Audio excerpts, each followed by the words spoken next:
Mutton চাপ, তাও আবার প্রেশার কুকারে। পুজোর সময় ঠাকুর দেখতে যেতে হবে, তো রান্নায় তো ব্যস্ততা থাকবেই। এইভাবে একবার বাড়িতে মাটন চাপ তৈরি করে দেখতে পারেন।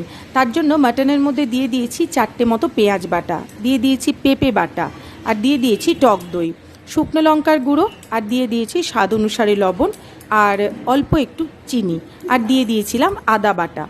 দিয়ে সমস্ত মশলা মাটনের সাথে ভালো করে মেখে নিয়েছি। এটা আপনারা চাইলে ওভারনাইট করে রাখতে পারলে ভীষণ ভালো হয়, মাটন খুব ভালো সেদ্ধ হয়। আর না হলে আমি 2 ঘন্টা মতো ম্যারিনেট করেছিলাম। এখানে দারচিনি, বড় এলাচ, তারপর গোলমরিচ, অল্প একটু মেথি, আর দিয়ে দিয়েছিলাম মৌরি। শুকনো খোলায় নেড়ে তার একটা মশলা তৈরি করে রেখেছি। অন্যদিকে প্রেশার কুকারের মধ্যে কিন্তু ওটা আমি দিলাম ডালডা, কারণ চাপে ডালডাটা ব্যবহার করলে কিন্তু ভালো হয়। যাই হোক, তার মধ্যে ম্যারিনেট করে রাখা মাটনটা দিয়ে ভালো করে বেশ খানিকক্ষণ 7 থেকে 10 মিনিট মতো কষিয়ে তারপর 2টো মতো সিটি দিয়েই তৈরি হয়ে গেল দুর্দান্ত স্বাদের মাটন চাপ। এর মধ্যে আমি তৈরি করে রাখা গুঁড়ো মশলাটা মিশিয়ে দেব, আর দেব অল্প সামান্য ঘি।